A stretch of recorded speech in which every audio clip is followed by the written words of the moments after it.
vision of the organization. For example, the organization says that our vision is to become number one in Africa. If you ask every single member of the team, do they really believe in that vision? Do they believe that you can actually become number one in Africa? Do they believe that with the inputs that they are making into your business can become number one? So look for loyal people. And this is where the leadership has a huge responsibility, because leadership must ensure that it is consistently painting the picture so clearly that it becomes easy for people to be loyal to that vision.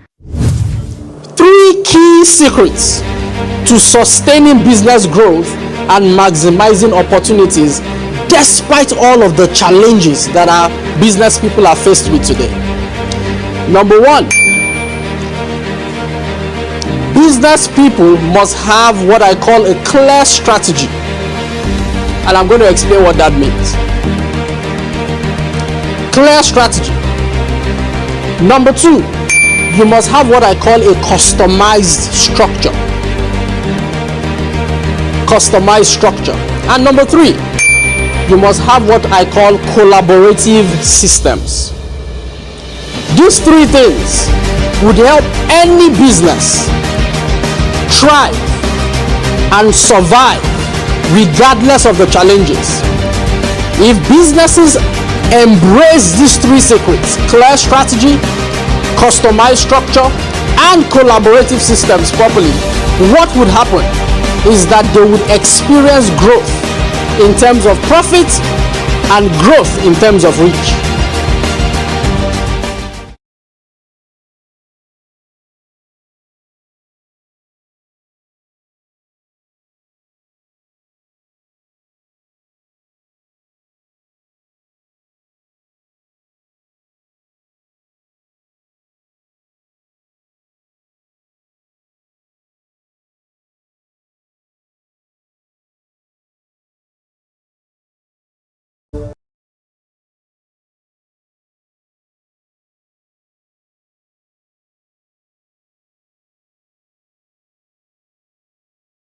Ensured you get in a team that is loyal to the vision of the company. And what I've discovered is that we have lots of businesses with disloyal people. And when I mean they are disloyal to the vision of the organization. For example, the organization says that our vision is to become number one in Africa. If you ask every single member of the team, do they really believe in that vision? Do they believe that you can actually become number one in Africa? Do they believe that with the inputs that they are making into your business can become number one? So look for loyal people. And this is where the leadership has a huge responsibility, because leadership must ensure that it is consistently painting the picture so clearly that it becomes easy for people to be loyal to that vision.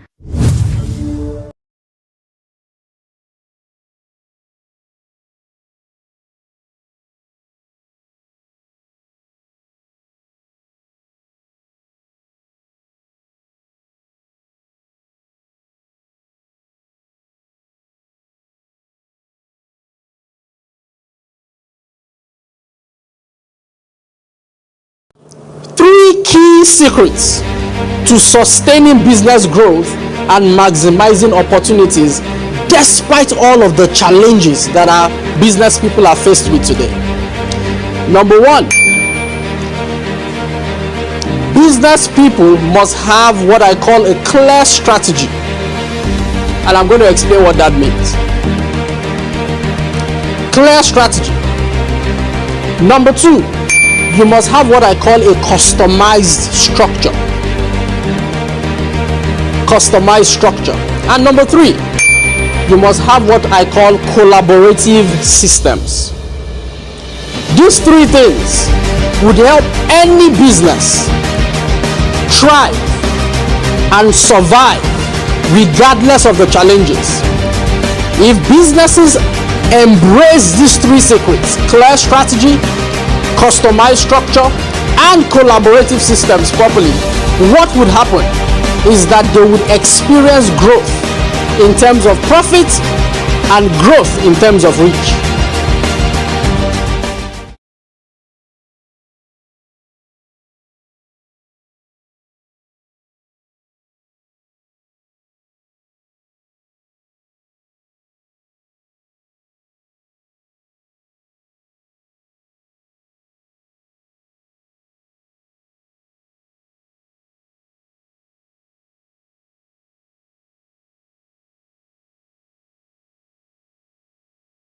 Showed you getting a team that is loyal to the vision of the company. And what I've discovered is that we have lots of businesses with disloyal people. And when I mean they are disloyal to the vision of the organization. For example, the organization says that our vision is to become number one in Africa. If you ask every single member of the team, do they really believe in that vision? Do they believe that you can actually become number one in Africa? Do they believe that with the inputs that they are making into your business can become number one? So look for loyal people. And this is where the leadership has a huge responsibility, because leadership must ensure that it is consistently painting the picture so clearly that it becomes easy for people to be loyal to that vision.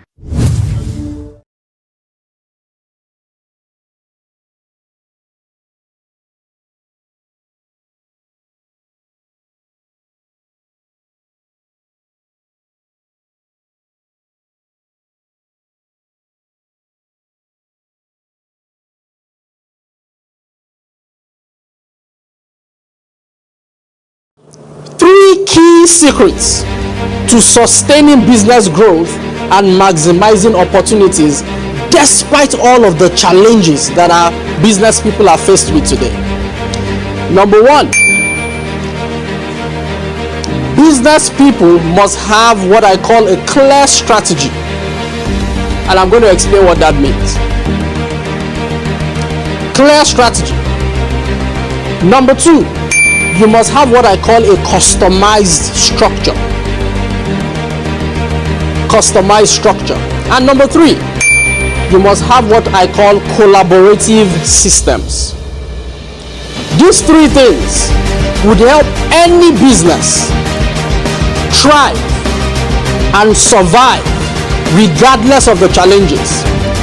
If businesses embrace these three secrets, clear strategy, customized structure, and collaborative systems properly, what would happen is that they would experience growth in terms of profit and growth in terms of reach.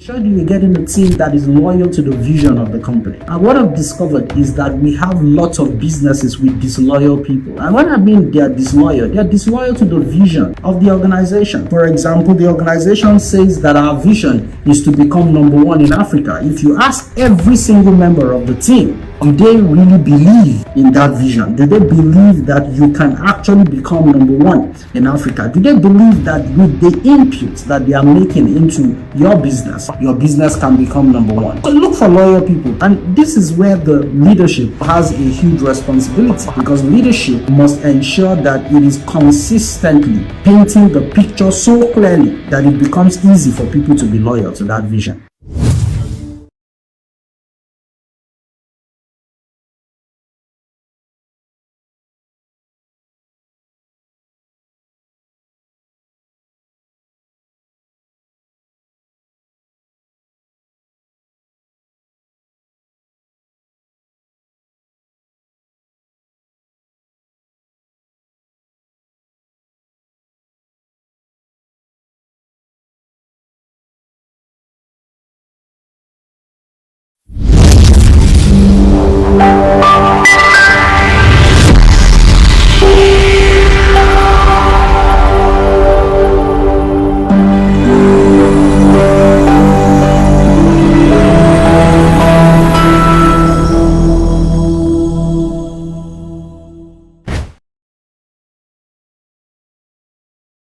What do we mean when we talk about winning the market? What do we mean specifically? What does winning the market mean? I know that to a number of people, right, winning the market means making more money. That's not a bad thing. Okay, so a business that wins or is winning in the market is a business that is dominating the market, a business that is leading the market, a business that is, for want of a better word, a business that is shaping the market. Business owners would need to begin to see their business as a tool that they have, right? And that the advantage of having this tool is to be able to shape society, to be able to dominate society, lead society, to be able to make life better for the people that would exist in the society.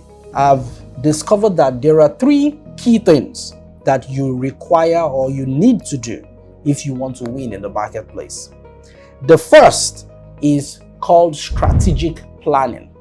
Strategic planning. Yeah. I'm sure some people are saying, oh, strategy again. Yes, strategy, right? Strategic planning. That's the first.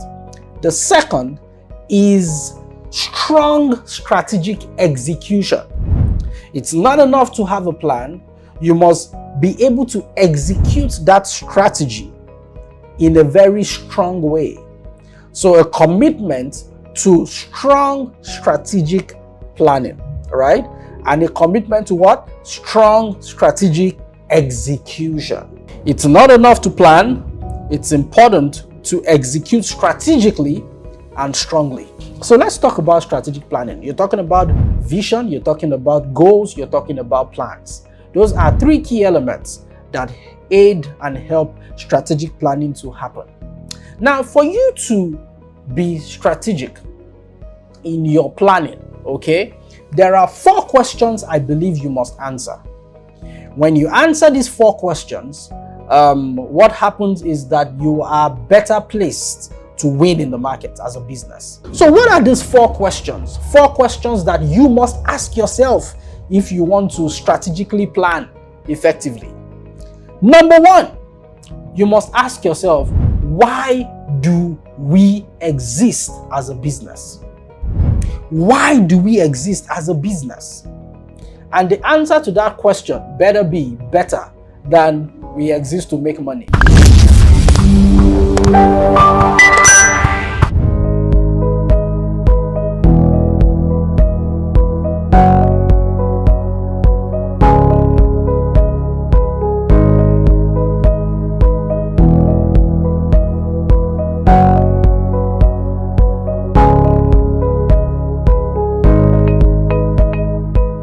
Hello and welcome to the July edition of the Business Leadership Masterclass. I'm excited that you decided to join us today. For those of you who have been following us since April, I'm sure that you would have learned so much which you'll be able to apply practically to your business, and your business should be doing better than it was doing before you started listening to this Business Leadership Masterclass. Well, every single month we try to pick a topic that would help your business to move from point A to point B. We believe very strongly that with the things that we are teaching and sharing with you in this Business Leadership Masterclass, you can practically run the next morning. All right, so we're sharing these thoughts in such a way that they are practical and they are easily applicable, right? So I'm excited that you decided to join us today. Now, in the month of June, we started out talking about the first step to winning in the market, because I believe that businesses are to exist to win in the marketplace. Now, one of the things we said in the last episode was that you must see your organization as a tool, right? A tool to achieve a particular purpose. And you must think beyond profitability, all right? As important as that is, you must think about impact. If you are impacting society, if you're doing great things, if you're leading the market, trust me, profitability would not be an issue, okay? And in the very first, discussing the very first step, right, to winning in the market, one of the things we said that I believe I would like to sort of refresh our minds about is that strategic planning is critical and key to winning in the marketplace. Think about it. An army going to war, for example, the very first thing they do is to sit down and strategically think about how they are going to maneuver and how they are going to outsmart the enemy. And after all of that has been captured, then they do the next thing, which is what we'll be delving into today. They structure themselves to be able to achieve that strategy that they had come up with. Okay, so today we're going to be talking about the second step to winning the market. The second step to winning the market, and with a special focus on how to structure your business to win. Okay, how to structure your business to win. Now, as by way of introduction, again, and also as a refresher, what do we mean when we're talking about winning the market? Okay, it's important to for us to be on the same page, isn't it? I know some people think about winning in terms of starting, opening more branches, starting more businesses, and the likes. However, when I talk about winning, right, I'm talking about 5 things principally. Number one, I'm talking about making impact. Okay, making impact. Selling products and services that affect humanity. Services and products that impact the way people live, that impact our culture. Products and services that practically define, how people relate, how people connect. I mean, I'm talking about products and services that position your business to impact the society. So that's the first thing. The second thing, of course, is profitability. I mean, you must be making impact in a profitable way. Is that okay? And the third is to be dominating, leading, and shaping the market. That's what winning in the market would mean. You're dominating. For example, there are some brands that if I mention on this broadcast, immediately you know what I'm talking about. Why? Because those brands are dominating, they are leading, they are shaping the market. Okay?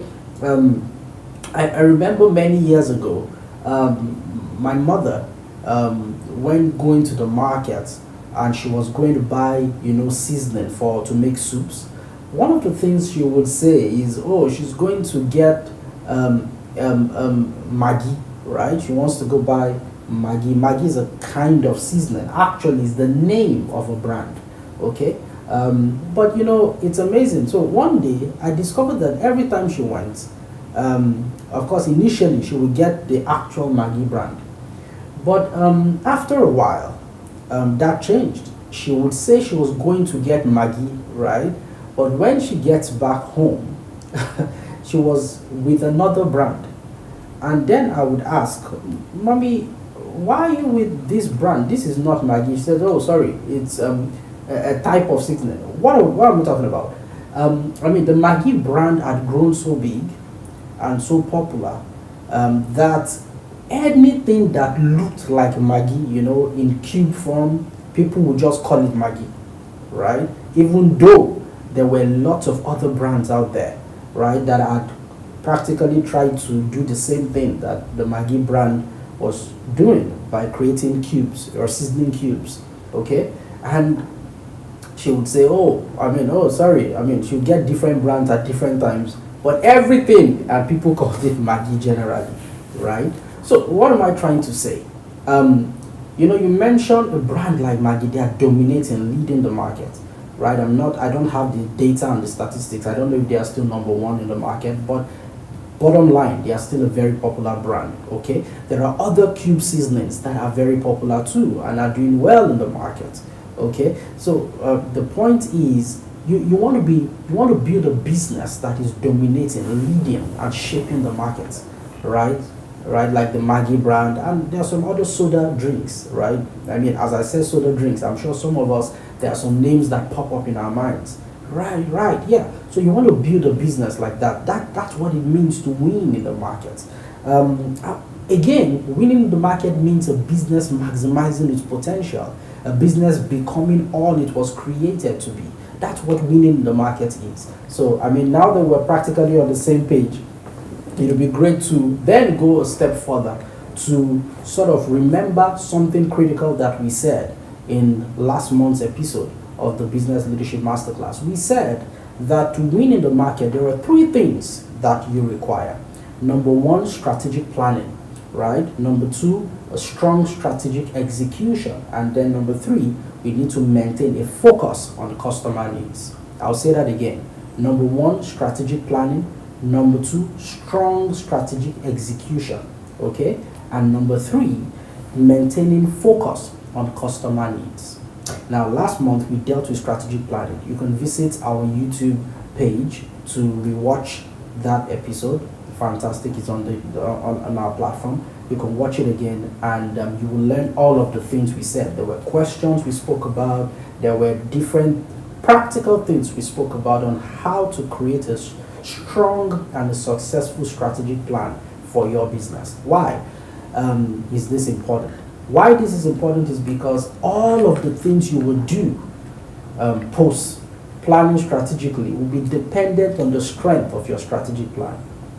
You first of all must win on paper before you can win in reality. Okay, so execution a lot of times fail because the strategy was wrong from the beginning. So you are executing wrongly. I give you an example. Think about it this way. A man wants to get to the top of a building, right? So there are two buildings. There's building A and there's building B, and the man wants to get to the top of building A. Then from his strategic planning, he decides that, oh man, I need a ladder, right, to get to the top. Beautiful.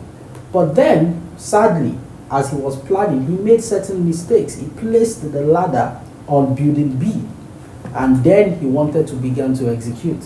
Execution will mean climbing the ladder. And as he's climbing the ladder, he's executing. What happens when he gets to the top of the ladder? He'll be on the building, he'll be at the top of building B. So he's not achieved the strategy, right? He's not achieved what he wanted to achieve. Why? There was a problem with his strategic plan.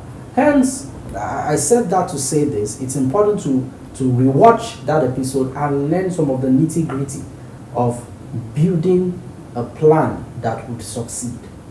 After you've done that, the next thing you need to then do is to then execute, right? Execute your plan.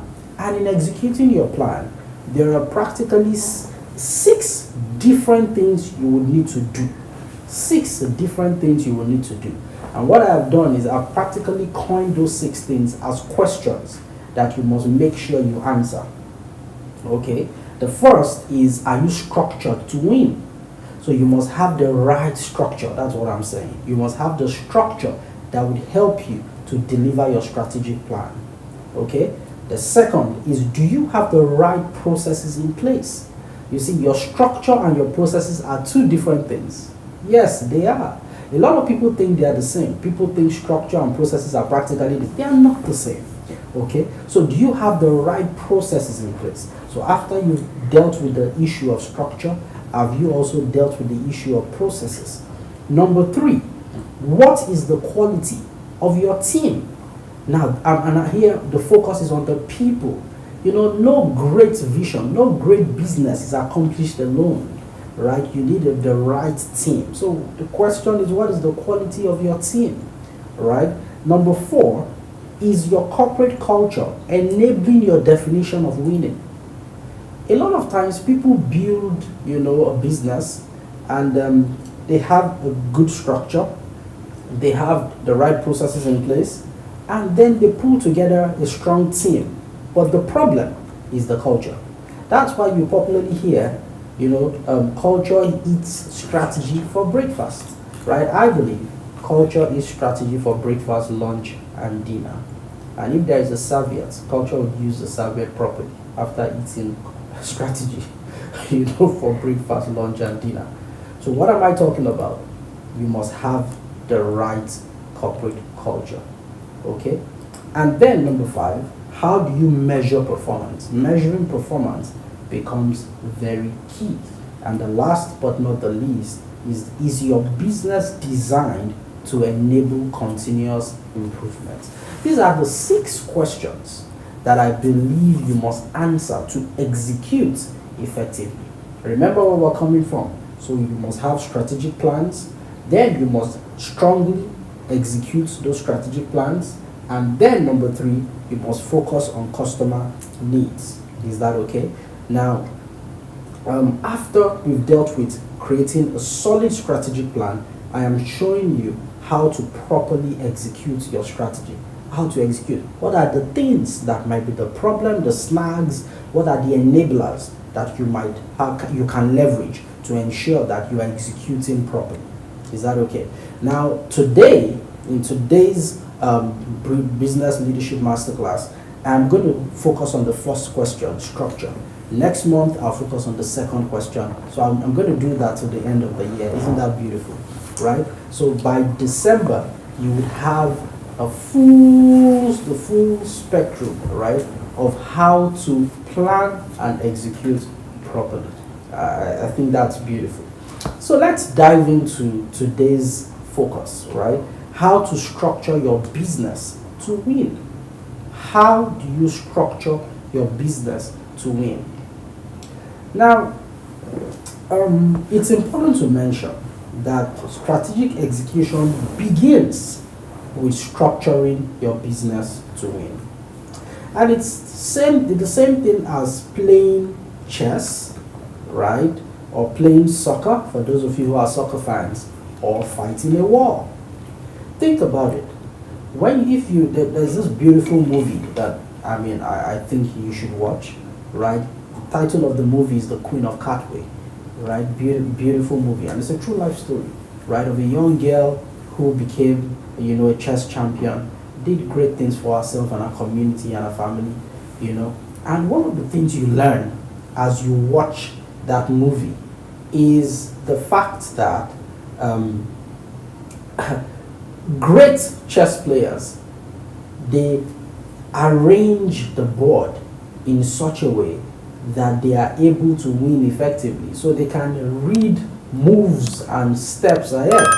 Great chess players can practically sit down, look at the structure of the board, right? How the chess pieces are arranged on the board, and they can practically think about what would be the moves from both themselves and the opponents. They can see many moves ahead, So basically, people who win in chess are people who know how to use the right formation to get the job done.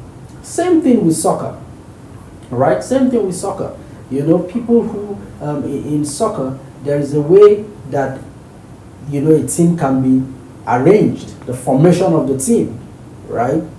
That would help them or enable them to win. Same thing as fighting a war, the way the soldiers are arranged, especially in the medieval ages, right? In the olden days, when you had the artillery, you had the guys who would practically use sling tools, sort of the archers, the slingers, and you had soldiers who would fight, who would be on the horses, the infantry. There was a way they arranged them. I really like watching movies, epic movies, they call them, epic movies. Because in epic movies, you just really see the arrangements. The archers go first, then the soldiers, the infantry proceeds. Then, it's so beautiful, always beautiful to watch, right? But what are they doing? They are building a formation that would help them achieve their strategy in that war.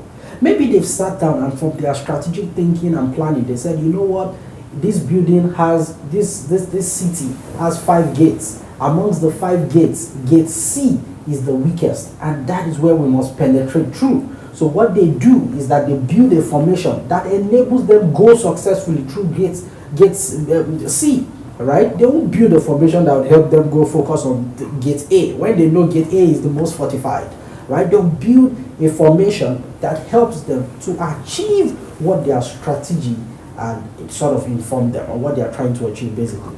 Okay? So it's always beautiful. So think about structure from that perspective. Now I'm reminded of a battle that I read about. It's called the Battle of Agincourt, right? The Battle of Agincourt is one of the most popular British, battles over the French. This was in 1415, right? Many years ago. Beautiful battle. At that time, the French and the English people, had negotiated hard, and there was sort of a negotiation breakdown between these two parties. Okay, and basically the English men were outnumbered. Why? Because I mean, lots of their people were sick, lots of their people were not feeling fine. I mean, the soldiers, some of them had died. So the French had outnumbered the English people. Now the English people had made up their minds that, you know what, right, these negotiations had broken down, we have to fight. And then they were being led by King Henry the Fifth, right, who went in and said, okay, let's go into this hand-to-hand combat. Now, while they were fighting, sadly, King Charles the Sixth of France couldn't come. I mean, he was ill. And while they were fighting and fighting and fighting, the English decided that, you know, we're going to use, their strategy was simple, you know, lure the French into a particular corridor, you know, and then see how we can smart them and defeat them.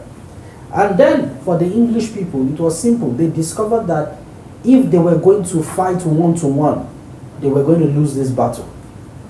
The French had more troops than they did, right? So how were they going to win this battle? They decided they were going to use the archers, right? The archers. So 80% of the troop of the English people were archers. So they went into that battle knowing we're going to fight this battle from afar, right? Have few people fighting hand to hand and in close combat, but a lot of us will be afar, and then we're going to be firing arrows. They called them long bows, you know. So there was this long bows that they designed and used, even though there are debates around who created the long bows, but it became very popular in that war because that was the formation that helped the English people defeat the French in that particular battle, right? So rather than going all of them fighting in very close proximity and range to each other, what they decided to do was to use a lot of the bows, and the long bows would go very far. And by using those bows, the English army defeated the French army in that particular battle. It's called the Battle of Agincourt. You can read about it. What helped the British to win that war? The battle formation, the structure that they put in place to deliver on their strategy. It's also similar to soccer, right? I mentioned that earlier. In soccer, there are lots of formation. Now, I'm a soccer fan, right? I really like soccer a lot. And then you discover that in soccer, you have the goalkeeper, right? You have individuals who are called the defenders, and you have those who are called the midfielders, and you have the attackers. Is that okay? Now, how you arrange your defenders, your midfielders, and your attackers, a lot of time will define and determine if you're going to win a match, right? So you see great soccer coaches, what they do is to sit down and then they study the formation of the other team or the possible formation of the other team, right? And then they create their own formation to counter the formation of the other team. If the other team has a very great football star, you know, like the Messis, the Ronaldos of this world and the likes of them, then what they do, they structure their defense in such a way that at every point in time that the Cristiano Ronaldo holds the ball, about 4 or 5 people are around him, right? Because they won't use the same formation for another team that might not have an attacker as strong as these people, right? So what am I saying? So you know, you have different formations. You have the 4-4-2. So there are 4 defenders. You have 4 midfielders and 2 attackers. You have the 4-3-3 formation, right? Where you have 4 defenders, you have 3 midfielders, you have 3 attackers. You have 4-2-3-1, you have 4-4-2, the diamond midfield, you have 3-4-3, you have 3-5-2. Different kinds of formation. I'm sure you see them on the screen as I mentioned these various formations, right? And at the end of the day, what is the goal? Let's structure ourselves to achieve our strategy of winning. Now, so this is very important, okay? What am I trying to say? Your structure is how you are internally arranged, right? How you are internally arranged to be able to achieve the goal that you're trying to achieve. In this case, it will be to be able to win in the market. To be able to win in the market. I've been privileged to work for small organizations, mid-sized organizations, and very large organizations, global organizations. And I find out one of the differences between three of them, these three categories, is a lot of times is structure. The small organization has the goal to get out there, to win the market, to be number one. The middle organization has a similar strategy. The global organization, similar goal. They want to win, dominate the market. They want to do all of that. They want to win in the marketplace. But the difference, a lot of times the difference is how they structure themselves. Why the small organization? Most small organizations, you have one person who is the MD, the CEO, is the content creator, is the content disseminator, is the producer, is doing everything, right? You tell this person delegate, no, I'm not delegating. You tell this person, so because of that, there is so much they can accomplish. Then same thing with a mid-sized organization. Yes, they have a few places, but they see certain places where they should actually create a structure around certain systems, but they refuse to. But the larger organization, they have a lot of structure, even though there are pros and cons to it, because the smaller organizations can maneuver faster than the bigger organizations. But what you can also find is that bigger organizations are a lot more predictable when they get to the market. They are more predictable once they decide something, it is easier for them to make it happen in the market because they have the weight and they have the structure to make it to happen. What am I trying to say? It is important that if you want to win in the marketplace, you structure your business rightly. It's like having the right battle formation. It's like having the right soccer formation to win the game. All right? Now, let's talk about the two aspects of structure. So when you hear structure your business, what exactly do we mean? There are two perspectives. The first perspective is what you call the business structure. The second perspective is what you call the organizational structure. Okay? The business structure and the organizational structure. When we talk about the business structure, what are we talking about? We're talking about the legal framework, all right, and the operational framework of a company. So we're talking about the legal and the operational framework of a company when you're talking about the business structure. Okay? Here you're talking about things like what is the legal framework that exists within that business, right? How it engages with the government, how it engages with other stakeholders. You're talking about the ownership structure of the business. You're talking about the liability of the business, the taxation. How does this company pay taxes? You're talking about the capital raising. Yeah, you're talking about the operational framework of the business. Those are the business, structure. And so basically, there are about 5 huge categories of business structures, right? Number one is what you call the sole proprietorship.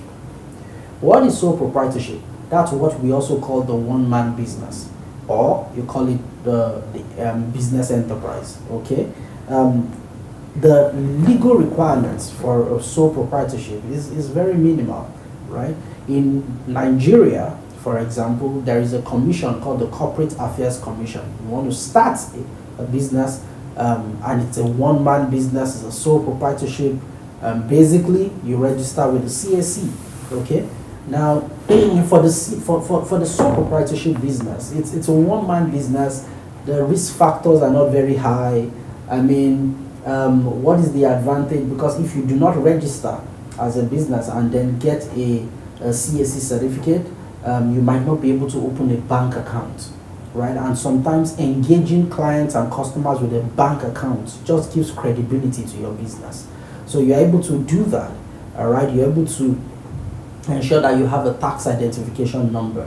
A lot of times with a sole proprietorship business, when you pay taxes personally, it reflects in the business. Okay, so it's the first way, and it's not very expensive to start or to register.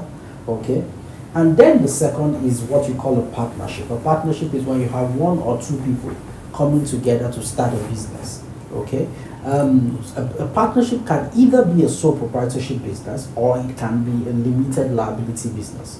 Is that okay? So then that means the third is a limited liability company, an LLC or LTD as you have it in Nigeria. So it's a limited liability company. What does that mean?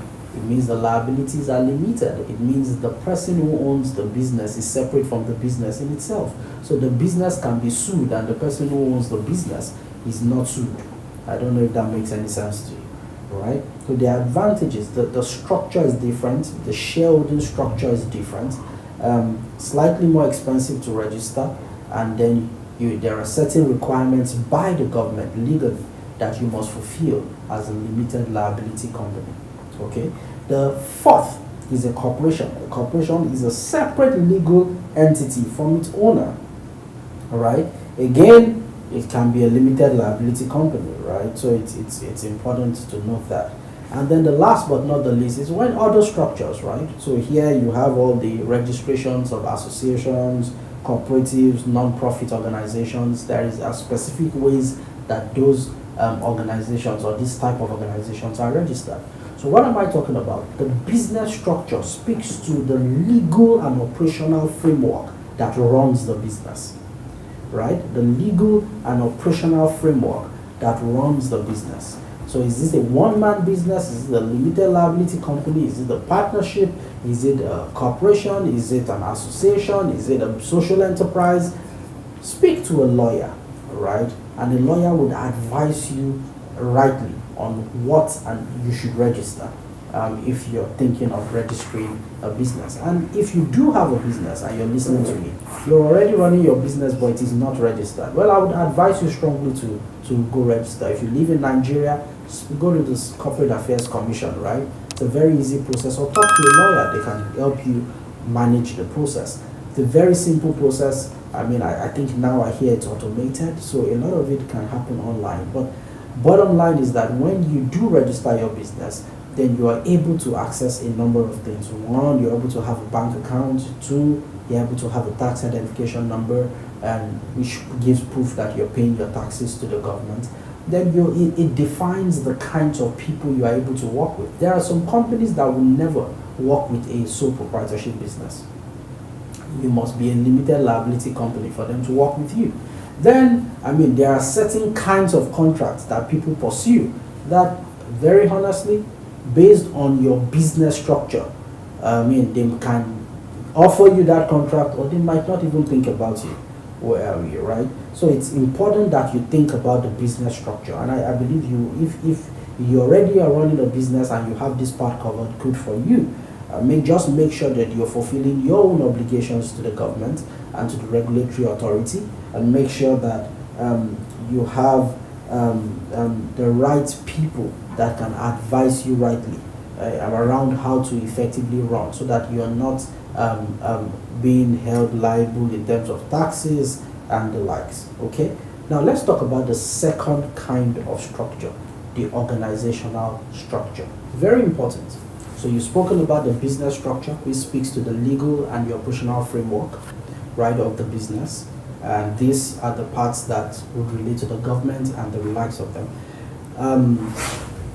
Here we're now focusing specifically on how to develop an organizational structure for you to succeed. And this is now the real formation in that sense. The formation everybody would see on the outside. I understand that there are some organizations that are structured in such a way that they must align with certain regulations. For example, the airline industry. I mean, you must have an accountable manager, you must have a director for, flight operations, you must have maintenance, you must have flight operations. Those are, they are regulatory, right? Same thing with the banks. There are certain regulations that define how they must structure at the top. However, within those regulations, I also understand that there are flexibilities. There are things you want to add to make your business more effective and efficient, and you can do that. So yes, so all of what I'm going to be speaking about would relate to everyone, including those that are highly regulated and those that are not so regulated in terms of how you design an architecture for you to succeed and win in the market. All right. So your organizational structure is how you arrange the activities, right, within your business to be able to achieve the goal of the business.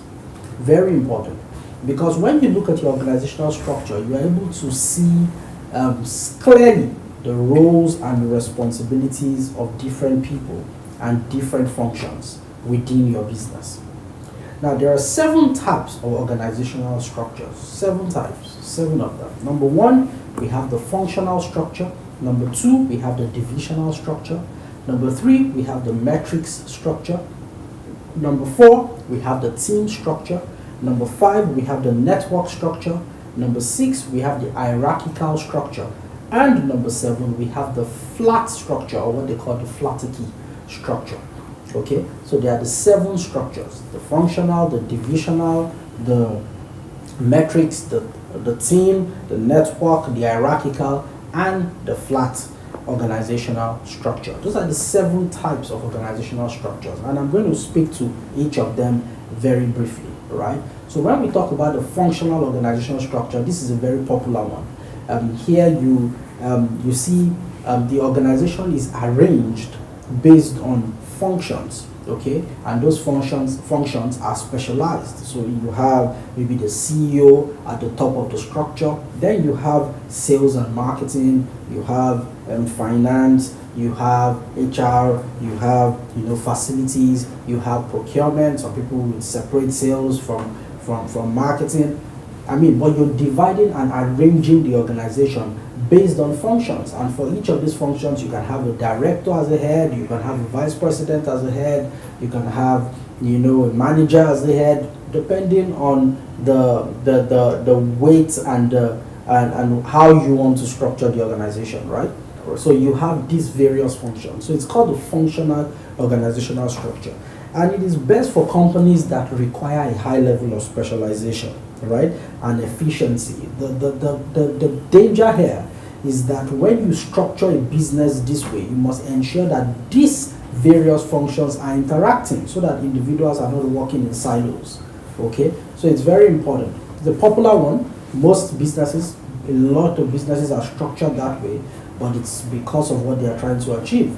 Okay, now the second is the divisional. The divisional structure is, of course, again, when you structure a business based on various divisions, what defines these divisions are different things. So in some cases, it is because it's the market that defines them. So for market-based divisional structures, you have region 1, region 2, region 3, or the North region, the South region, the East region, or you have maybe Africa and Middle East, you have the North America, you have Europe, or you have West Europe, Eastern Europe. So based on the markets that they are trying to meet their needs, they define the structure that way. And within each of these divisions, you can now have functional structures running. You can have HR, you can have IT, you can have all of that running.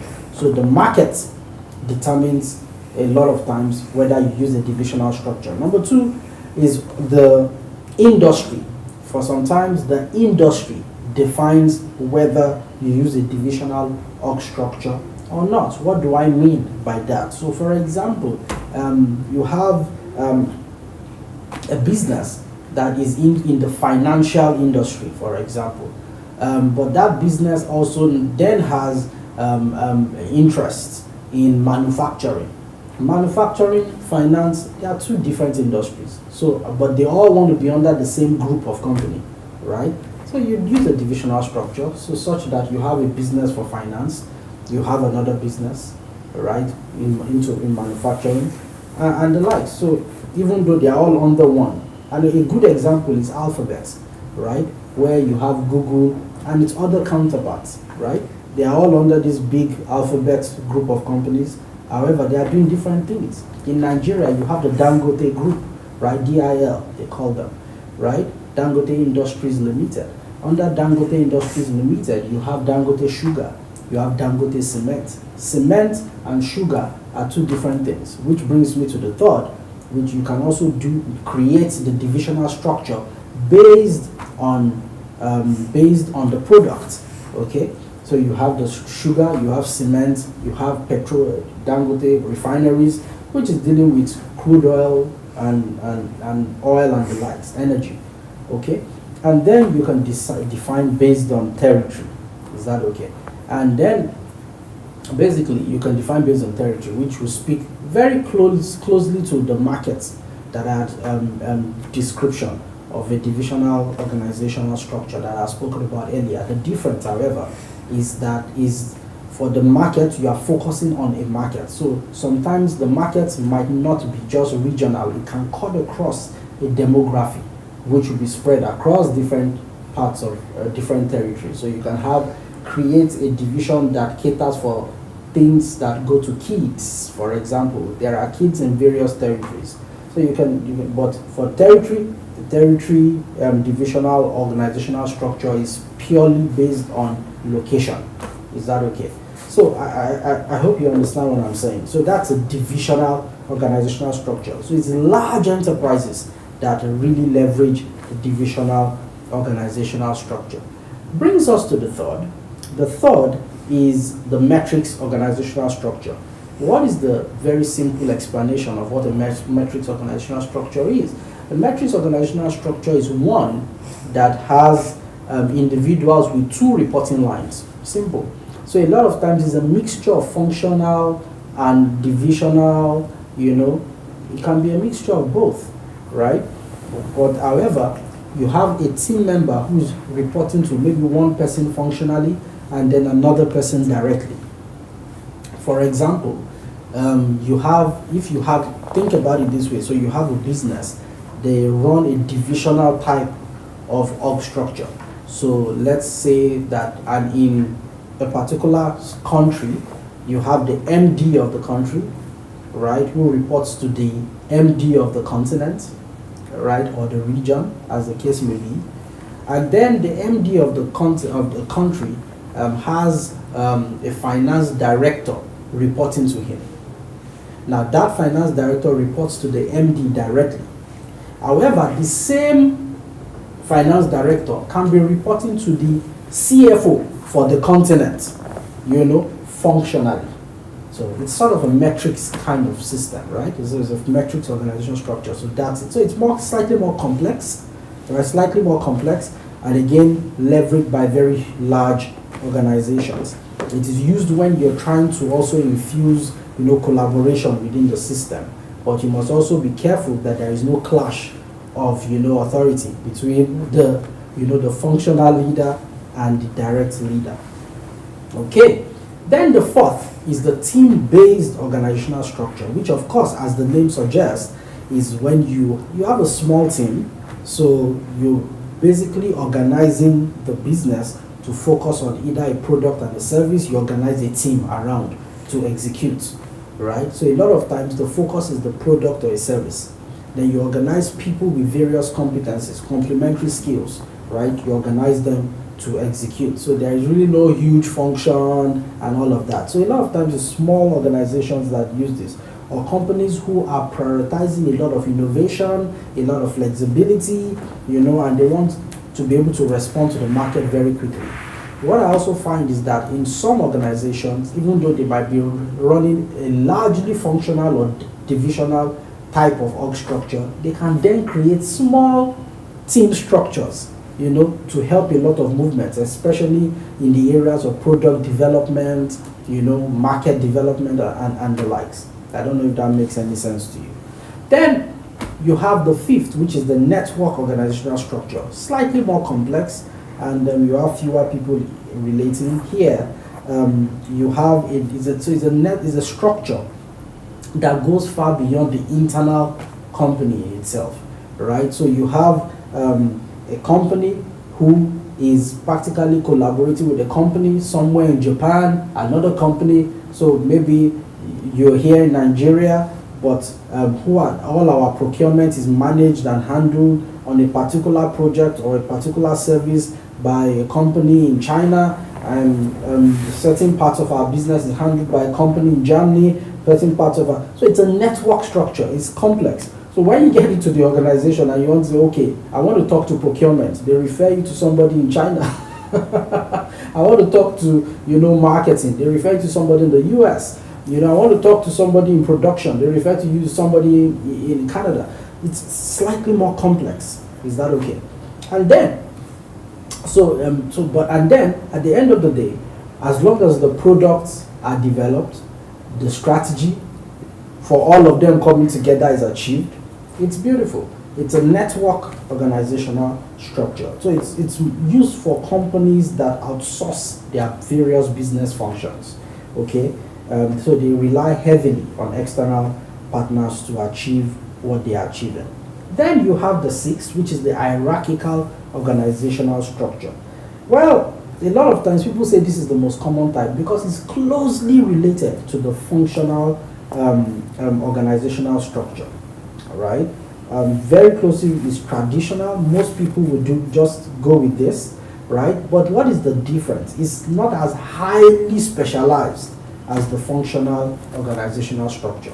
So a lot of people, when you're starting your business, a lot of people will start off coming up with something that is hierarchical. Because you're the CEO, it speaks to the board of directors, speaks to the CEO speaks to the director speaks to the, so it's sort of hierarchical, right? And then you have the last, but not the least, which is the flat organizational structure, or also known as the flattery type of organizational structure. This is flat from the perspective that it's used by very small organizations. A lot of startups start this way, especially startups that might not have massive funding to start.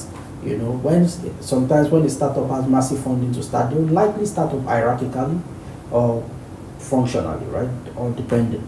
But most SMEs, right, start out as a flat org structure. So you have one person who is leading, and then you have every other person who, they are the team. You meet one individual, that individual is the function. That individual is the function. So that person is doing multiple things in a particular competence. Another person is doing certain things in a particular competence. You try to put them together and you deliver on what you're doing. So it's a flat structure, right? So these are the various structures that exist, various structures that exist within the market. And so if in terms of structuring your business to win, the question you're asking yourself now, if you're a startup, is, hey, why don't you can leverage a flat structure, right? You can leverage an horizontal structure, depending. You want to leverage a functional structure. You might, as I'm speaking, I'm sure for some of us who already run businesses, you might be saying, oh, maybe this is why I'm having problems, right?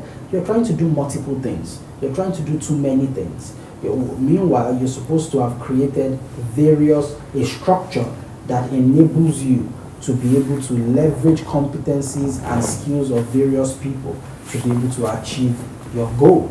All right. For some of you, the network structure might just be the way. Maybe for what you're trying to do, where you are trying to do it, you might need to collaborate and outsource a lot of the parts of your business to individuals, regardless of if they are in other countries, right, or other territories, or external parties, right? As long as your service is gotten and you preserve the core of your value chain, I think that's what's more important. Okay, and I would like to round up by just telling you about 6 things to consider in deciding the kind of structure you want to have. Okay, 6 things, or maybe 7 things. Let me talk about 7 things, right?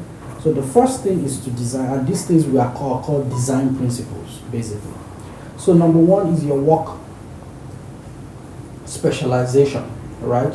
So in deciding, you're thinking about what are the competencies you require for your business to be able to work. Very important. What are the competencies you require? You require somebody who will be able to sell. You require sales competence.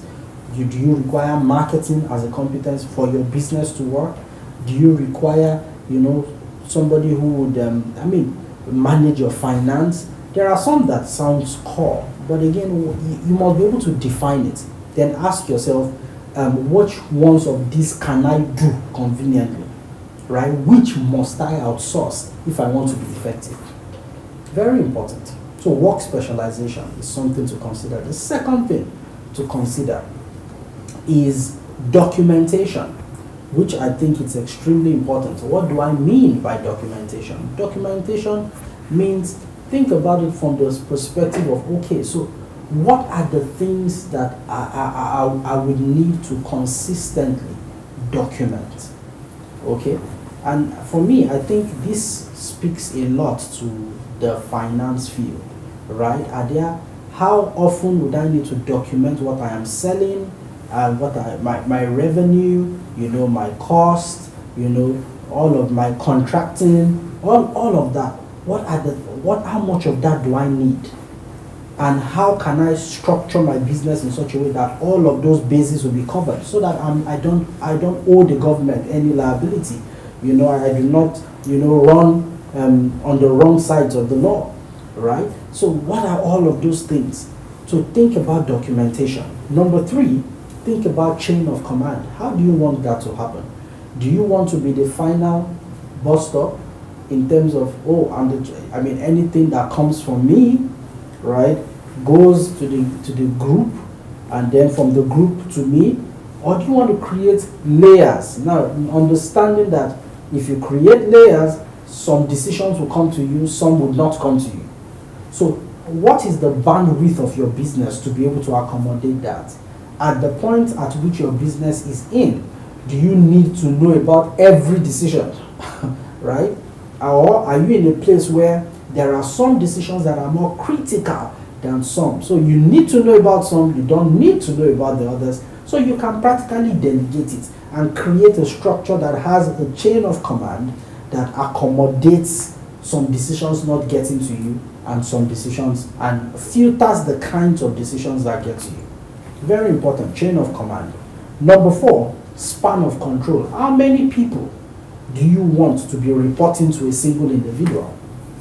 I've seen people draw structures that you have 15 people reporting to one person. Come on, can you really effectively manage 15 people? The answer is that no, you can't. You must be a genius too, right? And all those 15 people, every decision they are making, they must pass through you. Come on. Especially if you're starting small, you might not need 15 people. Okay. Number 5 is centralization and decentralization. How do you want this? Because when you think about your structure, you must also think about how do you want your strategy to always be formed or revised? Whether if it's a centralized type of strategy, that means everything comes to the center. But very honestly, if it's decentralized, a lot of things will not need to come to the center. This plays a more significant role, especially if you are creating a divisional type of org structure, right? Because there are some things that are going to, so for example, think about it this way. You have a business in Nigeria, you have a business in London, you have a business in New York, you have a business in Tokyo, you have a business in Perth, Australia, you have a business in Toronto, right? So you have we have businesses in all of these places, branches running and all of that. The question is it the same kind of culture you want to run in all these places, or do you want each expression to carry their individuality? And then there are certain things that will be called, there are certain things that will not be called. So that's what we mean by centralization and decentralization. You must also think about that, right? And then the last but not the least is formalization, okay? So when you're thinking about formalization, you're thinking about it, a lot of times is the kind of culture you want to see in the business. Is it a formal type of culture? Is it a non-formal type of culture? Those are the things to think about, because your structure will define. So when something is hierarchical, right, somehow it infuses a lot of some formality into it. When you say it's a team structure, it's a flat structure and the likes, it sort of infuses, people speak freely, people can relate easily and all of that. It sort of speaks to the kind of culture. These are 6 things that I think we should consider. The 7th, which is maybe the last, is size and funding. All right? Remember that whatever structure you come up with, you would have to fund the structure. Okay? So when you're creating a structure, also think about the funding of that structure. So if you create hierarchies, then it means you have to pay people to reflect the hierarchy, because you are also creating a chains of command.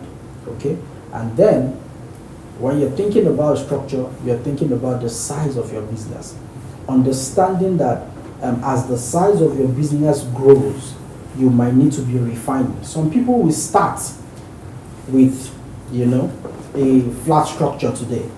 Tomorrow, based on the size of the business, they can become functional or hierarchical, and based on the size of the business, they can become a division, as the business grows and gets all over the world.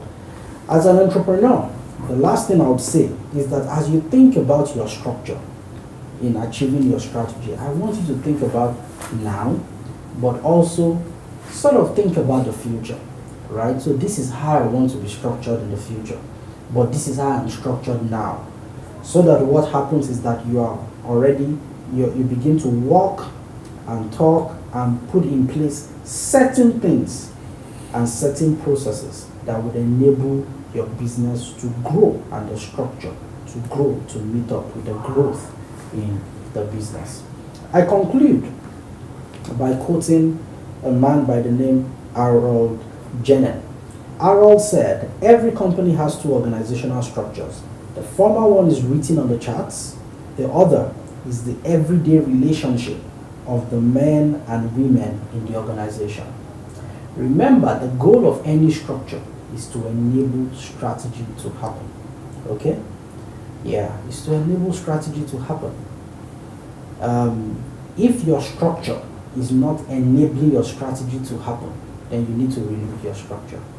And if you need someone to help you do that, well, at Life, we can help you to do that. But beyond that, I want you to sit down as an entrepreneur and think about your business again. We have a fantastic strategy. How structured are we to win in the market? In August, I'm going to be talking to you in the Business Leadership Masterclass on the subject of putting in the right processes, right, to enable your structure and your strategy to work. So I will see you in August, and thank you so much for joining me in this episode of the Business Leadership Masterclass. If you want to contact us, please use any of the platforms that is displayed on the screen, and you can practically go back and watch this class and other Business Leadership Masterclass by visiting our YouTube channel or visiting our website www.thelifelimited.com. Now, before I leave, I want you to anticipate, before the year ends, we're going to be having a massive conference that would really put a lot of things that we're talking about in perspective. So just watch out for it. The announcements will be made. I want you to follow us on our Instagram, our YouTube channel. Click on the subscribe button. Follow us on Facebook, follow us on X. Just follow us so that you can get real time all of the information coming from us. We're excited to be serving you. We're excited that you decided to join us today. And I hope that from the things you've learned from this class, you are improving your business massively. Thank you, and see you in the month of August. Do have a great July.